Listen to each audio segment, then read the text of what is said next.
अगर आपका भी पेट अक्सर गड़बड़ रहता है या फिर खाना प्रॉपरली डाइजेस्ट करने में आपको दिक्कत होती है, अगर आपको भी अक्सर ब्लोटिंग, हैवीनेस या फिर इनडाइजेशन की प्रॉब्लम रहती है, तो आज की ये वीडियो आपके लिए है। आज हम डिस्कस करेंगे 4 सिंपल सी हैबिट्स जो कि आपके डाइजेशन को स्ट्रांग बनाएगी, बिल्कुल फौलाद जैसा, और आप जो भी खाएंगे वो सब आपको आसानी से हजम होगा, शरीर में ताकत भी आएगी और नया खून भी बनेगा। दोस्तों, क्या आपको पता है कि हमारे डाइजेस्टिव सिस्टम में एक सेकंड ब्रेन होता है? जी हाँ, साइंटिस्ट इसको एंट्रिक नर्वस सिस्टम कहते हैं, और यहाँ 10 करोड़ से भी ज्यादा नर्वस सेल से बना हुआ होता है, जो कि सिर्फ और सिर्फ आपके डाइजेशन को कंट्रोल करते हैं। मतलब हमारा पेट और हमारा इंटेस्टाइन अपने डिसीजंस खुद ले सकते हैं। इतना ही नहीं, अगर आपको डाइजेशन में कोई भी गड़बड़ होती है तो यहाँ सेकंड ब्रेन हमारे मूड और हमारे एनर्जी लेवल्स के ऊपर भी असर डालता है। तो इसीलिए अगर आपको स्ट्रॉन्ग डाइजेशन चाहिए तो इन सेकंड ब्रेन को खुश रखना बहुत जरूरी है। तो आज मैं आपको वो छोटे छोटे टिप्स बताऊंगा जो कि आप डेली रूटीन में अपनी इजीली फॉलो कर सकते हैं और जो आपके सेकंड ब्रेन को खुश रखेंगे, जिससे आपकी डाइजेस्टिव हेल्थ अच्छी बनी रहेगी। तो चलिए शुरुआत करते हैं आज की इस वीडियो की और जानते हैं 4 सिंपल हैबिट्स के बारे में पूरी डिटेल से। तो सबसे पहला टिप है पानी। खाने से पहले, खाने के दौरान और खाना खाने के बाद पीना, लेकिन खाने के साथ या फिर खाने के बाद पानी पीने का तो मना किया जाता है। इनफैक्ट मैं खुद भी आपको कई बार इसके बारे में बता चुका हूँ, तो फिर आज मैं आपको ऐसा क्यों बोल रहा हूँ। दरअसल खाना खाने के दौरान और खाना खाने के बाद ज़्यादा पानी पीने से आपको बचना चाहिए, क्योंकि इससे क्या होता है कि आपके डाइजेस्टिव जूसेज जो हैं यहाँ डाइल्यूट हो जाते हैं, पतले हो जाते हैं और पेट की जठराग्नि कमज़ोर हो जाती हैं, जिससे खाना देर से हजम होता है। लेकिन अगर पानी को सही तरीके से पिया जाए और नियंत्रित मात्रा में पिया जाए तो यहाँ आपके डाइजेशन के लिए एक नेचुरल बूस्ट भी बन सकता है। अगर आप पानी पीने के इस पैटर्न को फॉलो करेंगे तो आपके डाइजेशन में आपको बहुत आसानी महसूस होगी। कैसे, चलिए आइए देखते हैं। देखिए, खाना खाने से पहले बस कुछ छोटे छोटे घूंट पानी को आपको पीना चाहिए। ऐसा करने से यह आपके डाइजेस्टिव ट्रैक को हाइड्रेट करता है और आपके पेट को थोड़ा सा पहले ही भर देता है, जिससे आप ओवर ईटिंग से बच जाते हैं और मोटापे की समस्या इससे कम होती है। साथ ही खाना खाने से पहले कुछ घूंट पानी पीने से यह आपके स्टोमक को खाने के लिए रेडी कर देता है। दूसरा, खाने के दौरान भी आपको सिर्फ 2-4 घूंट पानी पीने चाहिए ताकि खाना आसानी से नीचे चला जाए। लेकिन हाँ, बहुत ज्यादा पानी खाने के साथ में या खाने के बीच में पीने से आपको बचना चाहिए, क्योंकि इससे क्या होगा कि आपके डाइजेस्टिव एंजाइम्स डाइल्यूट हो जाएंगे और आपका पूरा जो खाना है वहाँ सही से हजम नहीं हो पाएगा। सिर्फ 2-4 घूंट पानी के आपको बीच में पीने हैं, और वहाँ भी एक बार में सारा पानी नहीं पीना है। एक घूंट बीच में 3-4 बार आपको पीना है, और लास्टली खाना खत्म होने के बाद भी आपको छोटा सा सिप पानी का मुंह में भरना है और उसे अपने मुंह के अंदर 2 मिनट के लिए रोक कर रखना है। थोड़ा चारों तरफ घुमाना है और फिर आपको गटक जाना है। ऐसा करने से आपका जो सलाइवा है, जो थूक है, वह पानी के अंदर घुल जाता है। और आप जानते ही हैं कि जो सलाइवा है वो सलाइवा एल्कलाइन होता है, जो कि एक्सेसिव एसिड को जो कि आपके पेट के अंदर बनता है, कई बार उसको न्यूट्रलाइज कर देता है। लेकिन इस बात का ध्यान रखिएगा कि सिर्फ 1 घूंट ही पानी आपको पीना है, ज़्यादा नहीं पीना है, क्योंकि ज़्यादा अगर आप पिएंगे तो उससे आपको फायदा नहीं होगा, उल्टा आपको नुकसान होगा। तो खाना खाने के आसपास पानी पीने की ये छोटी छोटी पैटर्न अगर आप फॉलो करते हैं तो आप महसूस करेंगे कि आपका डाइजेशन धीरे धीरे बेहतर होने लगेगा। इसके साथ में आपको मैं एक टिप देना चाहूँगा कि हमेशा आप रूम टेम्परेचर वाला या फिर हल्का गुनगुना पानी आप खाने के साथ में लें। ज़्यादा ठंडा पानी अगर आप खाने के साथ में लेते हैं या खाना खाने के बाद बहुत चिल्ड पानी ले लेते हैं तो इससे आपका डाइजेशन प्रोसेस जो है वो स्लो हो जाता है। इसलिए ठंडा पानी पीने से बचें। नॉर्मल पानी या फिर हल्का गुनगुना पानी आप लेंगे तो ज़्यादा अच्छा होगा। दूसरा टिप है, खाना खाने के बाद अदरक का एक छोटा सा टुकड़ा लेकर इसको आप छील लीजिए और इस पे थोड़ा सा सेंधा नमक या फिर काला नमक डालिए और इसको धीरे धीरे मुंह में डाल के सोख लीजिए। जी हाँ दोस्तों, इस तरीके से हल्के हल्के अदरक को दांतों तले चबा चबा कर इसका रस अगर आप चूसते हैं तो धीरे धीरे ये आपके डाइजेशन के लिए एक कैटेलिस्ट की तरह काम करता है, पेट्रोल की तरह काम करता है, और साथ ही आपके डाइजेस्टिव एंजाइम्स को और बॉयल को भी स्टिमुलेट करता है, जिससे कि खाना इजीली डाइजेस्ट होने लगता है।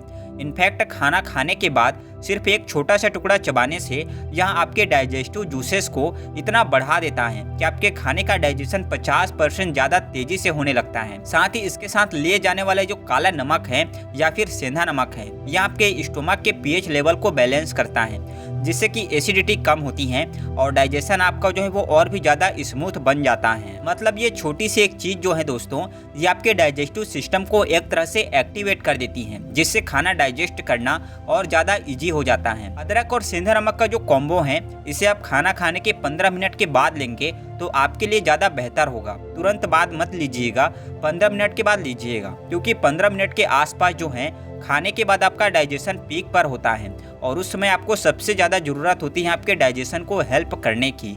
तो 15 मिनट बाद लेंगे तो आपके लिए यहाँ बेस्ट काम करेगा। तीसरा टिप है अपनी भूख से कुछ कम यानी 3/4 कैपेसिटी तक ही खाना खाना। मतलब खाना खाते वक्त जितनी भूख आपको है उसका सिर्फ 75% तक ही खाना आप खाएं और पेट को बिल्कुल नहीं भरें, यानी ऊपर तक नहीं भरें। अगर आप खाना खाने के शौकीन हैं तो आप सोचेंगे कि यार इसका भला क्या लॉजिक है। तो चलिए इस फैक्ट को सिंपल तरीके से समझते हैं। देखिए, जब हम अपने स्टोमक को पूरा भर लेते हैं तो डाइजेस्टिव सिस्टम पे काफी ज्यादा लोड पड़ता है। इसकी वजह ये होती है कि खाना खाने के बाद इसको डाइजेस्ट करने के लिए हमारे पेट में एक चर्निंग नाम की एक्टिविटी होती है, जिसमें क्या होता है कि कभी तो आपका पेट सिकुड़ता है और कभी यहाँ फैलता है, ताकि यहाँ जो खाना है यहाँ अच्छे से ब्रेक डाउन हो जाए और एसिड में अच्छे से मिल जाए और बारीक पिस जाए, बिल्कुल एक चक्की की तरह। लेकिन जब आप पूरा पेट भर के खाना खा लेते हैं तो पेट को सिकुड़ने में और फैलने में, यानी इस चर्निंग प्रोसेस को करने में परेशानी होती है, जिसकी वजह से चर्निंग का यहाँ जो प्रोसेस है यहाँ इनकम्प्लीट रह जाता है और खाना ठीक से नहीं पच पाता है और इसका रिजल्ट आपको हैवीनेस और ब्लोटिंग फील होती है और कई बार सीने पर जलन और उल्टी का एहसास भी हो सकता है। इसके अलावा ज़्यादा पेट भर के खाना खाने से आपका सेकंड ब्रेन, जिसका जिक्र मैंने वीडियो के शुरू में ही किया था, यह आपकी बॉडी को सिग्नल देता है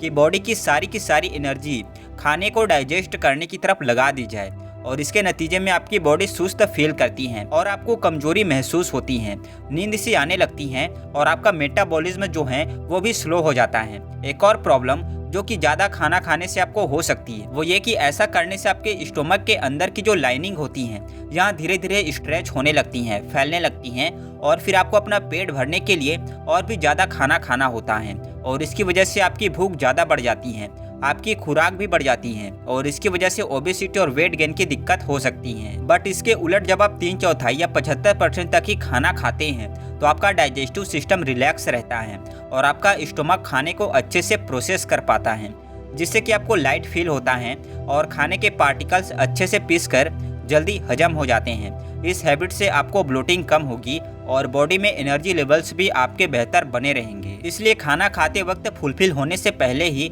आपको रुकने की कोशिश करनी चाहिए। ऐसा करने से आपको उस टाइम तो हो सकता है कि लगे कि यार पेट अभी भरा नहीं है, लेकिन कुछ देर के बाद आपको संतुष्टि जरूर महसूस होगी और आपका पेट भी भरा हुआ महसूस होगा। चौथा और लास्ट हैबिट जो कि आपको अपने डाइजेशन प्रोसेस को स्मूथ और अपने पेट को मजबूत बनाने के लिए अपनानी चाहिए, वो है रोजाना अल्कलाइन वाटर पीने की आदत डालना।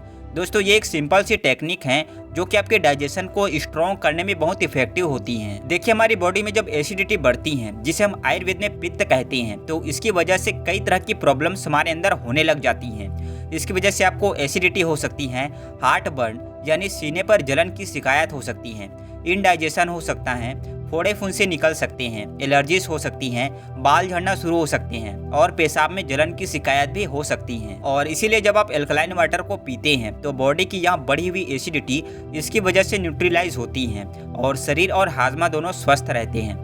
एल्कलाइन वाटर को बनाने के लिए आप पानी ले लीजिए और इसको एक एक बर्तन के अंदर ढक के रख दीजिए। इसके अंदर आप कुछ खीरे के स्लाइस काट के, पुदीने के पत्ते लेकर और थोड़े से नींबू के स्लाइस काट के डाल दीजिए और रात भर इसको भीगा हुआ रहने दीजिए, ताकि जो इंग्रेडिएंट हैं यह अपने नेचुरल मिनरल्स को, अपने न्यूट्रिएंट्स को पानी में रिलीज कर दे। सुबह जब आप उठेंगे तो आप इस पानी में से 1 गिलास लेकर इसको पी लीजिए और दिन भर इस पानी को थोड़ा थोड़ा बाद में पीते रहिए। यह एल्कलाइन वाटर आपकी बॉडी के पीएच बैलेंस को थोड़ा सा एल्कलाइन बनाएगा, जो कि एसिडिटी को कम करता है और बॉडी को डिटॉक्स भी करता है। यह आपके पेट की एसिडिटी को भी बैलेंस करेगा और आपके डाइजेस्टिव सिस्टम को एक फ्रेश शुरुआत देगा, जिससे होगा क्या कि दिन भर आप अच्छा फील करेंगे, एनर्जेटिक फील करेंगे और आपका डाइजेशन भी स्मूथ और बैलेंस में रहेगा।